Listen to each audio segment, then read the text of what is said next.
Oh shit, here we go. Brunch with Bishop. 10:30-ish on the Eastern Seaboard. Bianca time, as I call it, that EST of time zones. What's up, everybody? How y'all doing? Smackdown was a dope show last night. Bring my notes up here. Get that shit talking in. Make sure everything's good. All right. So what up? What up? It's fucking Saturday getting after it. Last day, quick reminder up front. I guess this weekend, we'll go till tomorrow.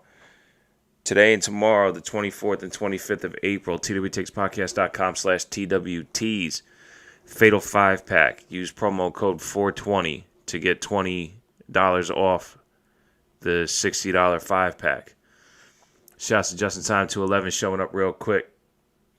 We doing good, my friend. He says, yo, how we doing, bro? Doing good, man. Doing good. Fatal 5-pack, $20 off. Free shipping, all that shit. You get one of each color in your size. Oh, man, little sniffles, man. The allergy season is crazy out here. I'm trying to do these fucking blue light glasses, too, so I don't melt my brain as it felt like. So my feng shui is all off right now.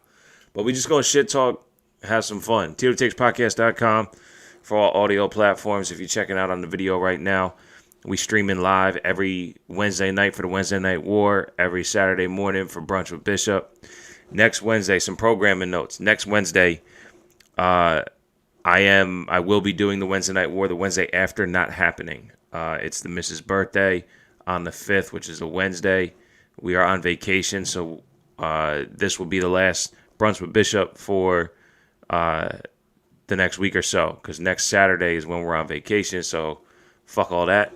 And then the Saturday after, we'll be back in the flow for Brunch with Bishop, so appreciate y'all coming through. So we'll be back Saturday the 8th for Brunch with Bishop.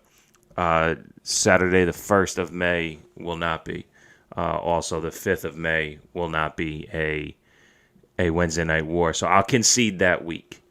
Quick recap of the Wednesday Night War. I think I had a total audience and attendance viewership of somewhere in the 10 to 15 range. I think AEW beat me by about 1.2 million. So they got me last week. But I know segment for segment, as people were turning off, they were tuning in over here. So I'm not afraid. I'm not afraid of this Wednesday Night War. That's for sure. And the fallout of whatever is going to happen on Impact may affect me, but that's Thursday night shit when it comes to Impact. And I don't buy into the whole, like I said, I broke down the Forbidden Door. Shouts to Justin Time 211 for being on Marsh's show, Wrestling on the Rocks, on Thursday. I tuned in. I tell Marsh all the time, I'm like, dude, I know I can't watch live. I haven't listened to podcasts in a while, but I'm telling you, I always click on your show live. Man, when I clicked over and I seen Justin's mug on there, I was like, this motherfucker making the rounds, man. It's awesome to see. Really awesome to see. You know, at the end of the day, those of us on this level of podcasting, we're just fans who decided to invest in the microphones. You know what I mean? We're not anybody else. We're just fans. And to connect with other fans and talk this shit is awesome. So I'm happy Justin's making the rounds. I believe he's on Good Cop, Bad Cop as well. So shouts, man. That's what this shit's about, you know? I've said it for a while now. I've been listening to podcasts for a very long time. 7, 8 years. It was definitely before I got back into wrestling. So about 8, 9 years I've been listening to podcasts. And, I mean, real talk, whenever I would interact with them, they would always act like they're better than me. And I get it. Like, you're on a platform, you're getting paid by, you know, sponsorships and networks and all that shit. But at the end of the day, we're all just people. You know what I mean? And I enjoy your content. So don't think you own me because I enjoy your content. When Joe Rogan went to Spotify, I haven't listened to a single episode. Why? Because his Spotify feed doesn't go to Podcast Addict. If your podcast is not on Podcast Addict or not able to get the RSS feed over there, I don't listen to it. I've been using that app from day one. I've been using Podcast Addict for so long that I could have gotten premium for $2 because that's all he wanted for the premium was $2. And I never did it. And now premium's like $5 a month. So shouts, I forget the dude's name, but it's been the same guy running Podcast Addict for like 10 years. And I ride with Podcast Addict. I tell everyone to use Podcast Addict. The same way fucking Graham talks about Overcast. I talk about Podcast Addict. Like, if your feed doesn't go over there, I don't listen to it. So Rogan might get fucking 10 million listeners an episode. I'm not one of them. I haven't listened to one episode since he's been on Spotify. Because Spotify feed, it blocks it to other platforms. So I'm good. You cannot put the Spotify RSS feed for Rogan's podcast on Podcast Addict. I don't need to listen to it. I'm good. But anyway, when I seen Justin going all over the place, I was like, man, that's awesome. He said, appreciate it. Nah, man, appreciate you. That's what we do here on our side of the IWC. You know, our side of this podcast game, period. We're taking this bigger than the IWC. You know, shouts to Pop Culture Wrestling. My man TK at Pop Culture Wrestling. You know, he's curating a whole bunch of shit when it comes down to it. It's not just wrestling. It's pop culture. It's wrestling. It's banter. You know, it's not always on that level. Shouts to my man Red Fox at Night 11 Podcast. He talks horror movies, wrestling, fucking Pokemon, pop culture, all that shit. Why? Because it's for the love of shit talk, man. It's for the love of shit talk. It's not for him thinking that he's better than us or I think that I'm better than him. None of that. My guys Chak Grapple and Cheap Pops, JB and Chris Dredd. You know, I refreshed the feed yesterday to see if they put anything new out. And, you know, they're taking a little break too. They put out what would have been before they got on air with us. I heard the tease of them coming on the show, but they did a little It's a Shoot Brother for an episode, and I heard them teasing that they would be on my show, but they released it like 4 days ago. But yeah, they do. They're the princes of previous pay-per-view, and they're allowed to do whatever they want. They do interviews, and it's fucking phenomenal. They talk shit on today's wrestling. It's fucking phenomenal. You know, just be here to talk shit and have fun. So that's why I appreciate you, Justin Time 211. But we here. It's Saturday. It's Brunch with Bishop. Last night, the wife and I went out to celebrate the fact that she got a new job.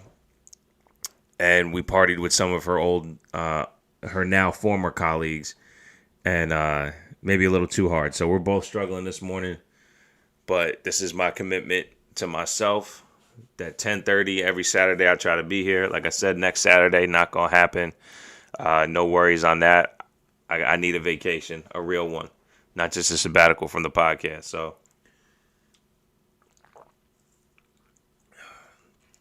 but other than that, a lot of shit happened in the week of wrestling.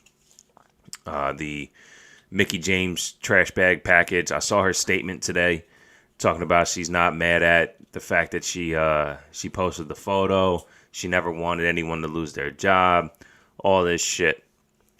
And I get it. You're saying the right things. But at the end of the day,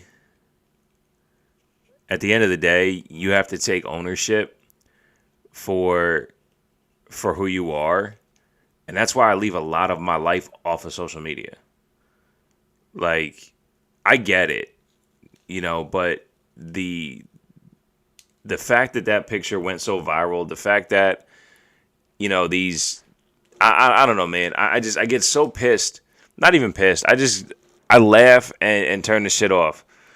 Anytime former talent or even active talent, like when Zelina Vega was doing her shit and everyone takes like pot shots everywhere, it's like, fucking move on, man. Move on. And I'm not one to talk. The job I got fired from over a year ago, or almost a year ago, fucking still bothers me. Because I thought I was doing really good shit. And I never got closure on that. So if they're doing this for closure, dope. But I'm not going to put it out into the universe like this company did that. And it's fucking stupid. So stupid. Shouts to Good Cop, Bad Cop Wrestling in the YouTube chat. ×1 still taking some getting used to. Not going to lie. Hey, clap it up. Clap it up. Jackson from JGB Superstars got his first goal today. Clap it up. Clap it up. Shouts to Jackson on his first goal. Last week, TWTX Jr. got his first flag in flag football. it damn near brought me to tears. I was so fucking happy. He he's grabbed several second flags or the flag of the wrong person, but this time he got to stop with the flag. It was so fucking cool. I saw it through Graham's tweets how excited he was. Like, I'm starting to fucking tear up now. I saw through Graham's tweets how excited he was that Jackson scored the goal, man. It's so cool. Oh man, I tell you, for as crazy as being a parent is, man, it's those moments like that where you see your kids try so hard to accomplish something so minimal, and when they do, their excitement and your excitement just culminate on another level. It's so weird, it's so dumb, but it's perfect. Hey Graham, new good cop moment, huh? That I know Jay's gonna steal that good cop moment. Oh, shouts to Chat Grapple and Cheap Pops in the Periscope chat. My guys, miss you, my friends. You'll make a future patriot of TW Jr. No, he's a Packers fan. But either way, it's so exciting. It's literally the most fun of all time. Shouts to Chat Grapple and Cheap Pops. I just talked about you guys a little bit ago. I listened to your It's a Shoot Brother. There's very few podcasts out there that show how much they love what they talk about as much as Chat Grapple and Cheap Pop. So JB and Chris Dredd, whenever you're ready, guys, start banging out that content again. Shouts to my Winnie the Pooh mug this morning. And this mug was definitely purchased before TW Takes Jr. was even born, even thought of. Shouts to Disney. Disney's that shit. Anyway, so yeah, that's that's a day in a life, a week in a life. Man, he's actually got baseball today, football tomorrow, and we got vacation next week. So excited. But speaking of excitement, Smackdown was pretty cool. I don't really have anything else like kind of outside the ring. I know that Mickie James shit really bothered me because, you put the company on blast and then Maria Kanellis jumped on it. And, the one thing that did come out of it, I'm sorry I forgot his name, but Darren Young, when Mark Carrano was fired, had put out something about, being mistreated by him or feeling uncomfortable by him. And I'm not for anyone in the workplace making anyone feel like they have to, perform different because they're different. I'm a coach and a teacher by nature. I'm best suited for guiding people through things. It's just the way I talk. It's just the way I operate. I've been successful at very few things, and it's one of those who can't do teach. I find myself analyzing like my kids' coaches, right? But I know my particular attitude is not good for coaching. And if you as a leader can't use what's given to you, the talent that's given to you, to their individual strengths, you're a terrible leader.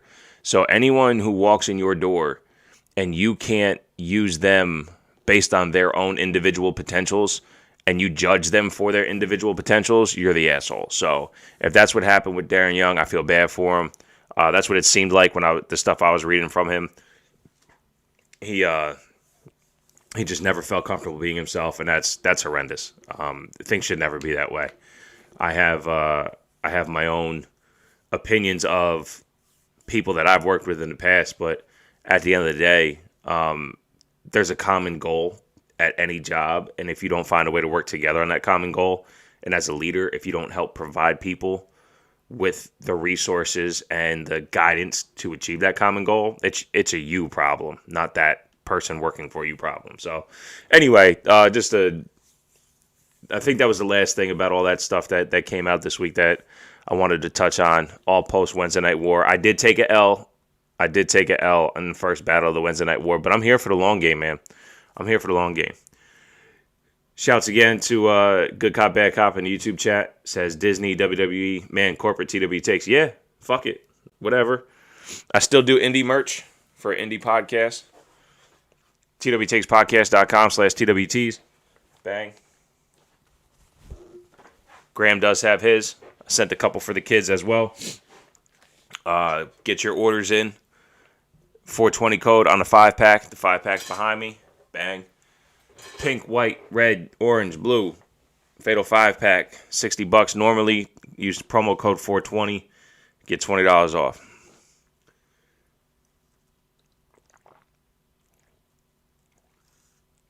Oh, man. I'm hurting. Man, I'm hurting. All right. Oh, Good Cop, Bad Cop also says, those that can't do teach. Yeah, I know you're a math teacher. Those that can't teach coach. Wrestling is the full quote, I believe. Okay. Those who can't teach. Those who can't do teach. Those that can't teach coach wrestling. It's a full quote, I believe. And appreciate the support from Good Cop, Bad Cop Wrestling, saying that I have the best value in t-shirts. I appreciate that. I think I do. That Fatal 5-pack, if you use the promo code, is $8 a t-shirt. $8 a t-shirt. And all it does is it gets me cooler glasses so I don't get fucking headaches and burnt out for fucking 2 weeks, and I can continue to do the podcast. You know what I mean? All profits go to upgrading the podcast. At some point in time, I'll have the studio with the fucking foam walls and the dope microphones that makes my shit sound worse than Renee Young's podcast. Listen, I fucking love Renee Young. She is a new American hero.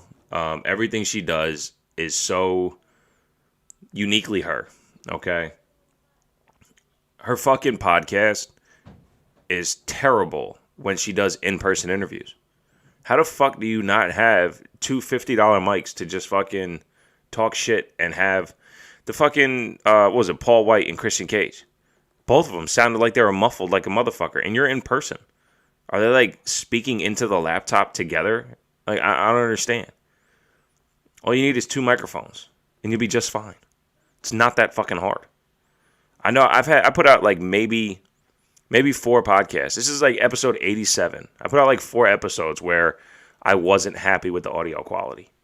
And I've listened to her podcast every episode, and every time there's an in-person interview, I'm like, why am I even listening to this? I don't understand. Cram says they want that MGB sound. Hey, shouts. I got to go back and listen to some of these people I see on TV that were on MGB. I listened to one episode, and here's the thing. You know what? Where's Matt? Where's Matt from Good Cop, Bad Cop? I got to talk to him. Graham complains about Matt talking way too much, and all Graham does on MGB is talk over Mason. It's fucked up. Graham, you're the one that talks too much. It's not Matt. It's you. Matt doesn't talk too much. He answers questions.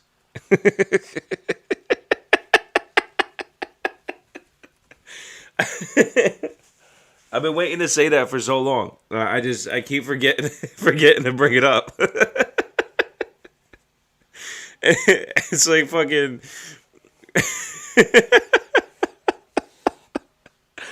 Oh man, Graham's in the YouTube chat agreeing with me. Listen, this is all I'm saying. If you listen to an episode of Good Cop, Bad Cop Wrestling, which is an awesome podcast, love you guys. It's Matt going on a 5-minute tangent on how... I'm sorry, it's Graham going on a 5-minute tangent on how Matt is going to talk forever, and then Matt talks for 30 fucking seconds. And Matt never sticks up for himself. It's bullshit. Guy needs supporter. Matt, I'm here for you. Oh, man. So much fun. I'll tell you, these glasses are helping. Oh, shouts. I love the Incredibles shit. Justin Time 211 with the quote tweet, Mr. Incredible. Yeah, I put my glasses on too. Let's go. All right. Let's get into this. Where'd my notes go? There they is. Graham says, if I didn't have boundaries, that podcast would be 4 hours long each week. So what? So what? Then you can cut it evenly at 2 hours and put the other 2 on YouTube.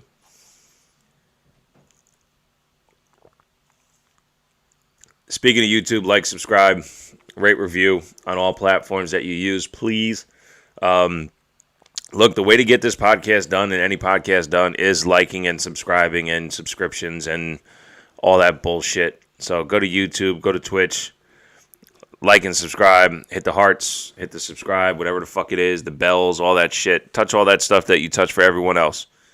Hook me up with all that shit just the way you do it for everyone else. Write a review. I think Graham and Justin are the only 2 to give me reviews. That's fine. Honestly, I'm just having fun. All right. Who wants to talk Smackdown? Only show I got this week. There's you know what? UFC's tonight too. That's going to be fucking dope. That's going to be dope. Got Valentina versus Jessica Andrade. Got Rose against Wiley Zhang. Shit's going to be dope. Usman versus Masvidal. I know me and BC Mendoza go back and forth talking shit. Our network with all those podcasts, about 25 reviews in 3 years. It's hard work, man. Yeah, I know. I'm not too worried about it. All right, I'm going to jump into SmackDown. I thought it was a really, really fun show. SmackDown itself, is used to hitting on all cylinders. And I found it odd how they were setting up Cesaro. Fuck. Now I got the hiccups. I found it odd how they were setting up Cesaro. It felt like he was going to have Daniel Bryan as his mouthpiece.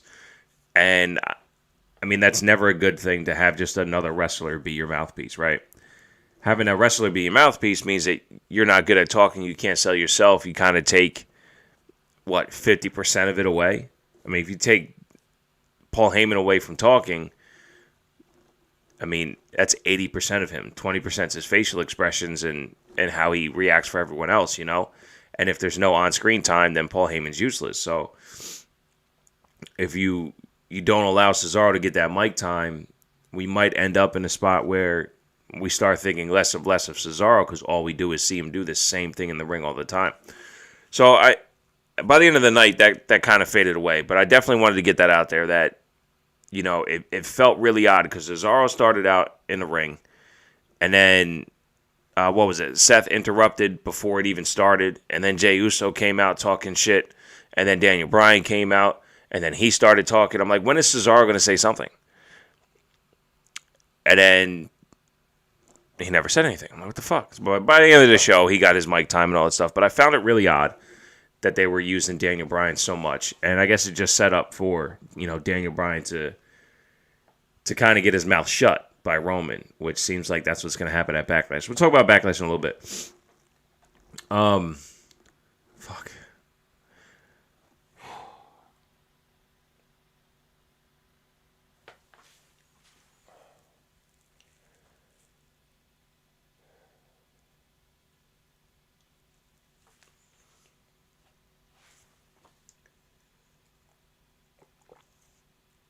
Man, I picked the wrong time to go audio. I'm sorry, go video.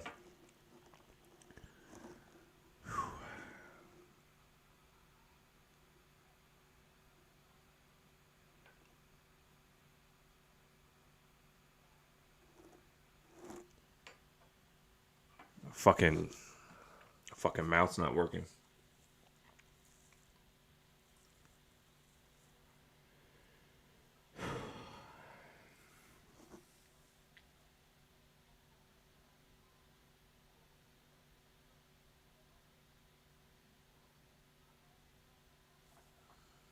All right, let's give this a shot. I'm gonna tone down the enthusiasm, which of course sucks because I like having fun on here. See if I can kind of just power through. The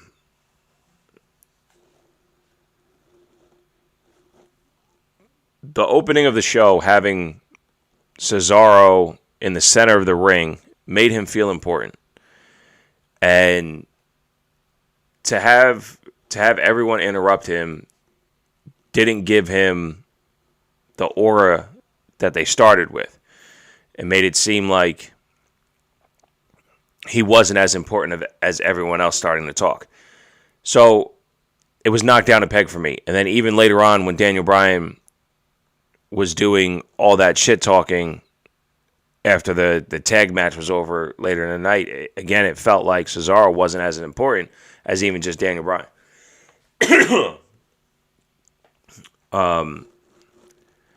But anyway, when the first three guys interrupt Cesaro and they're calling out Roman and Daniel Bryan keeps egging them on, as soon as Roman came out, there definitely was a presence that, like, there is no more mid-card, upper-card. You know, these aren't the guys chasing the title. Roman is his own entity. Roman is his own essence. There is no other on his level. There just really isn't. He is fully his own top guy. And that's fucking odd. Because in this day and age, and maybe it'd be different with fans there to kind of level the playing field for you, but with what I saw, I'm like, oh, well, nobody's in that category. Who do you want to bring over there? It doesn't matter. You bring Brock Lesnar back, all Roman has to do is go, Brock, you haven't been here in over a year. You don't deserve to be in the ring with me. And you're like, fuck, man, he's kind of right. Like, it's Roman doing Roman things. And that presence, that aura, I finally felt in full swing on Friday. I'm like, that's something different. He came out and everyone who's been in the main event, I mean, main event Jey Uso, multi-time champion Seth Rollins, 5-time champion Daniel Bryan, Cesaro, he's beat Daniel Bryan in the past, just beat Seth Rollins at WrestleMania, has beat Jey Uso, is now still everyone's less than Roman. I was like, Jesus, there is no Rock to this Austin. There is no Brett to this Shawn. There just isn't. And there's not gonna be. It's fucking weird, man. It was really, really weird. Positives that came out of that moment, I thought Seth and Jay looked really good next to each other. It was odd, too. I'm like, wait, the way they're tagging together, the way they're moving around, I'm like, the way they even just conversate, I'm like, Jay is on a new fucking level. I was telling the wife the other day, what if Jimmy comes back? Is it going to be that easy to just go, but that's Jey Uso? And remember that fucking fire promo, what was it, before TLC or before Hell in a Cell? Where Jay goes, all I'm used to hearing is, which one are you?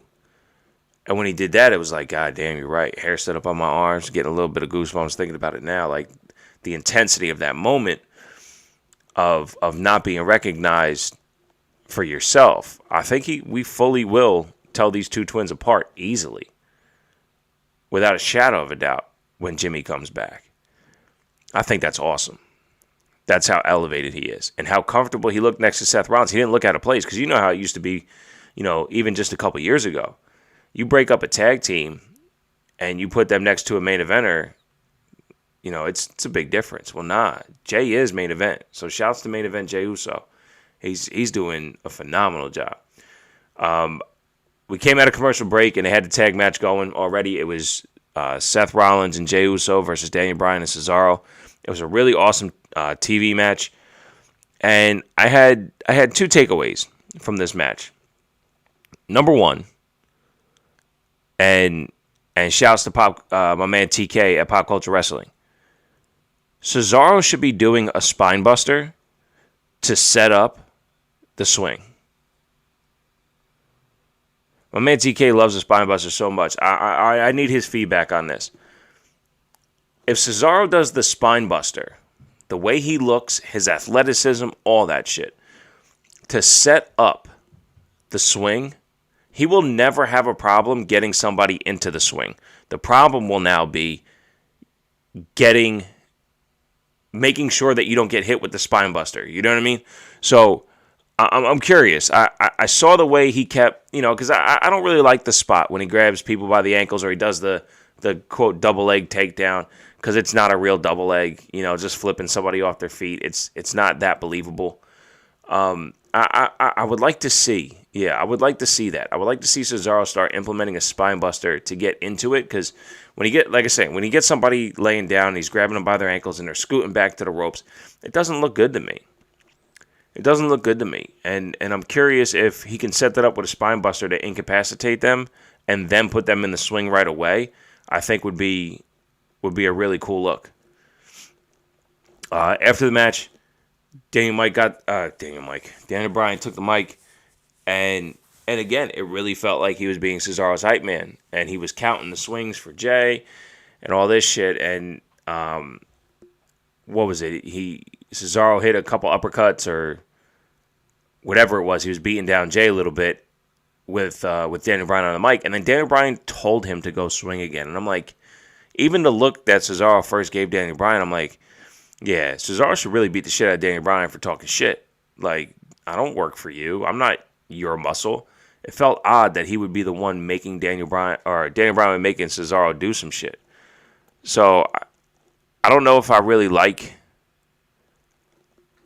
where this is headed, because even towards the end of the night, again, Cesaro just kind of like went beta, to Daniel Bryan. He's like, oh, well, take the mic. You got to take the title opportunity. I didn't like it.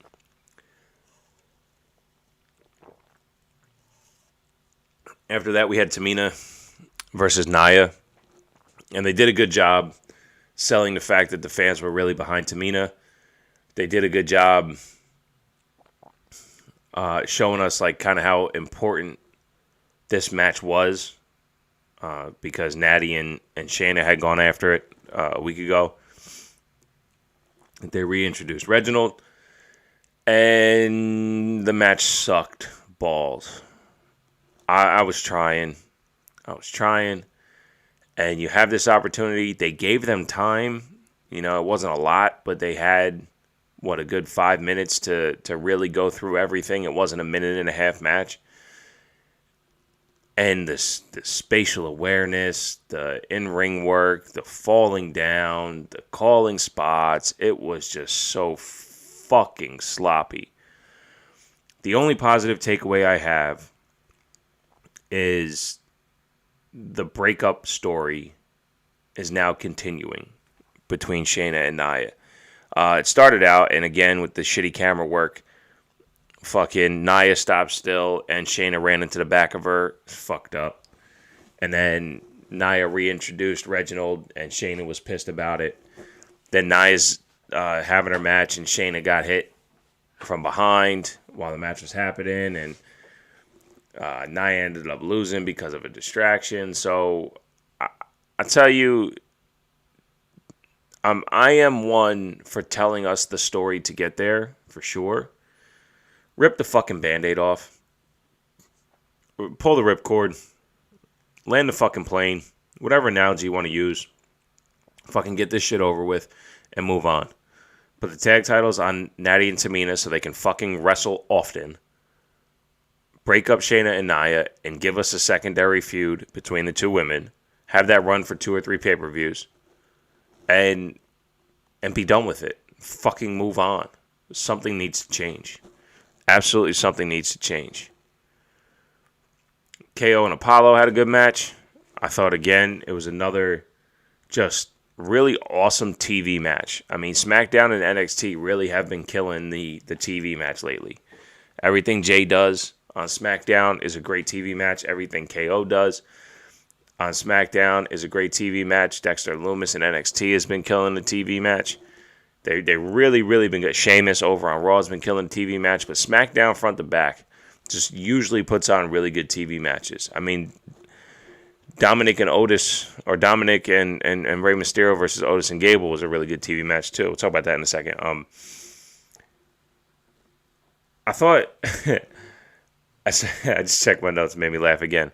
KO had Apollo in a headlock, and Apollo's reaching up to like find a way out, and he touches Kevin Owens' hair. He goes, "I know it's soft, but that's a no-no." And then fucking he's trying to get out of it, and he's grabbing KO's tights, and KO's telling the referee like he's got my tights, he's got my tights. Those little things that Kevin Owens does, nobody else does. Nobody else does those little things to prolong the story of what's going on in the ring, to fill in the gaps, to fill in those dead air moments while matches are happening. So shouts to Kevin Owens for always being on top of the entertainment aspect and the filling in for dead air.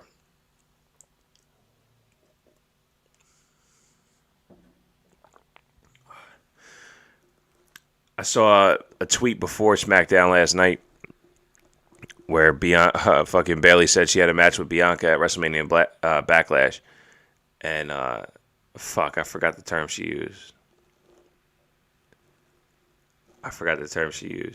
About how quick she got the match, but she basically got the match without even asking. And then she was shit talking during a promo. Montez Ford comes up to her, and fucking Bayley comes up to Bayley with Bianca on speakerphone, saying, "Hey, Bayley's over here talking shit." And Bianca's like, "Yeah, I'll come down here." And I like it, but I don't. Like, I get it, you're married, but don't snitch out for your wife. Like, just let her handle her business. But we'll see how it goes. I have faith in the match being good. Again, I thought the match with Bianca and Sasha at WrestleMania was definitely I would say the second biggest highlight of night one. Bad Bunny's ability in the ring and outside the ring was probably the highlight of night one.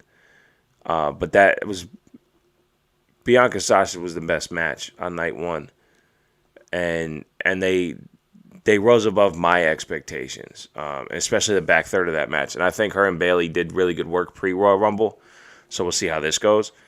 And assuming that Bianca stays champion, because who knows where they're going to go with this stuff, because they're not really telling stories right now, which is odd, but they are building good wrestlers, so that's always good. Sami Zayn got another dancing spot too. I forgot to mention that. Another dancing spot over KO. Okay, I'm all right with it. Sorry, I got to power through the rest of this episode. I apologize, guys. It just isn't going to be a good one for me. Aleister Black is back. That was good to see. Dope vignette. Very Xia Li style. Not just in the the whole story of the dragon thing, but just the way it was shot, the way they told the story of the dragon. That's how they told the story of Tian Sha. So I don't mind it. I don't mind the build for Aleister Black at all. Whatever we get from him is going to be great. That's what he does. Is he puts on great matches. So we'll see how this all plays out.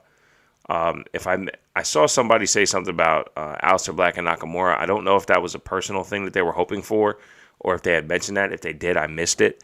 But it just seems like a vignette that's going to lead to another one next week. So hopefully everything plans out the right way. Hopefully everything we're going to get from Aleister Black is what we're used to getting from him. So it'll be good to see him back in the ring. And then, let's see. Oh, Mysterio versus Alpha Academy I alluded to earlier. Really fun TV match. My problem is everything that the Mysterios do is very cut and paste. They always give us the same thing again and again and again and again. I need something different. I need a little bit more drama in their matches. I need Otis to stop fucking getting made the fool of. It's so tiresome. He's always in the wrong spot. I mean, they make him look like a monster, then they knock him down 3 pegs. The Keith Lee syndrome. Like, why are you getting hit by a little fucking guy and then bouncing all over the place? Stop. Be the monster that you are. But they won. And again, let's see them with the tag titles so we can have that moment and just see what's up. But yeah, very, very cut and paste. After that match, Cesaro and Daniel Bryan come back out.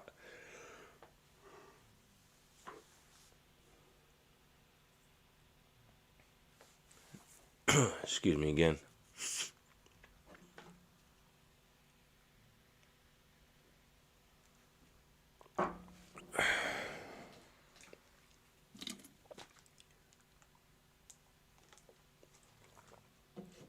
After the match, Cesaro and Daniel Bryan come back out, and they talk more shit. And then Roman's music hits, and again, the aura, the mystique, the gravitas, the weight that he carries with him when he walks. Paul Heyman said nothing at the end of the night, and just Paul Heyman handing him the microphone, his reactions in the background as Roman's talking, that 20% of value from Paul Heyman is now turning into a 50-50, because the less he talks, the more important that shit looks. So, I mean, it's just this Roman shit's on such an incredible level. And I for some reason, I don't know if any of you guys felt this, but it felt like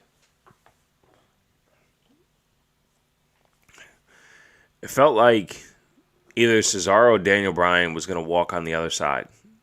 Like if one of them was going to join Roman. It felt really weird. I thought maybe we would see some type of turn there. It was so odd. So odd. And the fact that nobody addressed Seth Rollins walking out on Jey Uso, that was odd too. Because even when they asked Jey Uso after the match, oh, that's what I didn't mention. Excuse me again. Seth Rollins walking out on Jey Uso, my first thought was he just guaranteed himself a Universal title shot. The disrespect he showed Jey Uso, therefore the disrespect he showed Roman Reigns, impeccable.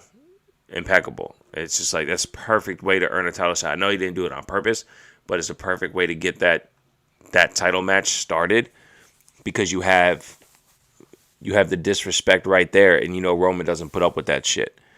And then Jay's like, I'm not worried about that. Cesaro disrespected the family, disrespected me because of the swings and shit like that. So, one thing we do know, that this tribal chief stable doesn't forget anything. So whether it's Paul Heyman saying something or Roman saying something, they will address the Jey Uso, Seth Rollins shit very soon. Maybe it'll take after Backlash, but that's fine. So Roman comes out. Paul Heyman gives him the microphone. And Roman just fucking lays into Cesaro, letting him know that he's not on his level, doesn't deserve to be on his level, he'll never be on his level. And, of course, was all fucking phenomenal. But what this is doing, like I said, if Roman is so high, he is the tippy top of the pyramid. The only thing, there's only room for one at the tippy top of the pyramid. So every block below that is a new level of where you can be. And wherever it is that Cesaro is, by the time Roman is done with Daniel Bryan, Cesaro will be equivalent to where Daniel Bryan is in the ethos of what we're watching on TV. And I find that to be just impeccable in how they make you give a shit about characters. There's a lot of people that say Cesaro's underrated, deserves this, that, and a third, but you have to believe in it. You have to believe that it's possible. And yes, he lost some steam after beating Daniel Bryan. I think it was twice. And going into Elimination Chamber, he got a little bit of it back when he beat Seth Rollins. We got to build and stack and stack and stack. I mean, Jey Uso was nothing until, 3 months or 3 shows, 3 pay-per-views, 3 matches with Roman Reigns to be where he is now. I mean, when he was in that battle royal for the number 1 contender, nobody believed that Jay would be where he is now. And that's what 8 months ago? 7 months ago? And now he's top of the card? It's going to take the same for Cesaro. Because I honestly, when he was tagging with Daniel Bryan, I was like, ooh, they'd be a really dope tag team.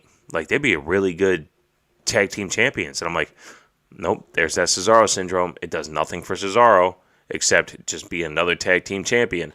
And that's not fair to him, because that's not what they're trying to build. But that's what it felt like. It felt like I could see them as tag team champions, and that's not what they're trying to do. So I hope that doesn't happen, but it does feel like that's a route that they're going to end up going.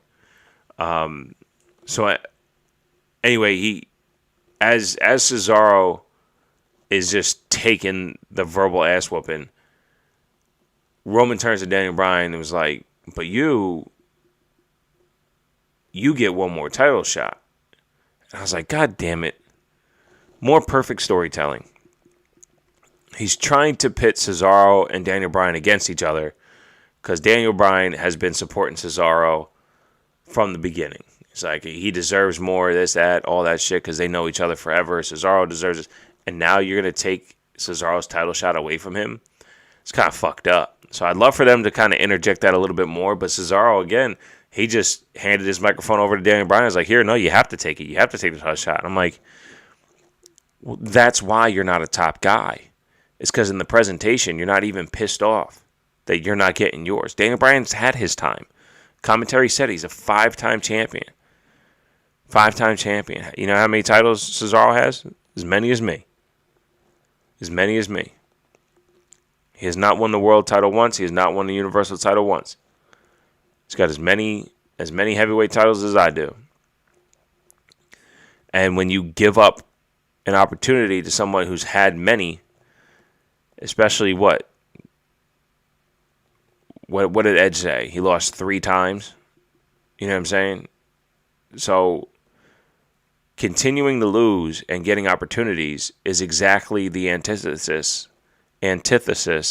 of what they were doing to Cesaro. He's never gotten opportunities.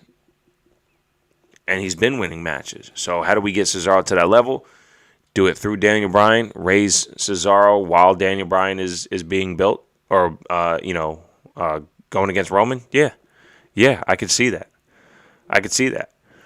So they set up Daniel Bryan and Roman Reigns for next Friday, which is the day we start vacation. So I don't know if I'm going to be able to watch it live. I might have to catch it the next day, which is fine. But I'm excited for it. You know, I think them putting it on Fox made me feel like they might change the title. I'm not sure. So we'll see. Let's check over the chat real quick. Hysterical. Shouts to Graham. Good cop, bad cop wrestling. Comment in the chat if you have as many titles as Cesaro. Yeah, it's a shame. It's a shame. That's kind of like my biggest takeaway about Daniel Bryan being there is that you're not leaving it to Cesaro to get himself to that level. You're putting Daniel Bryan in that spot again. And I don't think you have to. They're doing it gratuitously. And I understand it. Understanding it in wrestling standpoint. But maybe not, you know. And I've been wondering this too. Is it a little too see-through that on every pay-per-view that you would have Roman close the show and the match right before that is Jey Uso against someone? You know, like you have them as the last 2 matches on every pay-per-view. I think that would be dope for an entire year. Just do that. So like you would have Daniel Bryan versus Roman Reigns close out Backlash, but the match right before that is Jey Uso versus Cesaro. I think would be dope. Then next month it'll be Cesaro versus Roman Reigns for the title, and then Jey Uso versus Seth Rollins right before it. And then the month after that would be Roman versus Seth Rollins, and just keep that cycle going. I think it'd be great. Call him co-main event Jey Uso.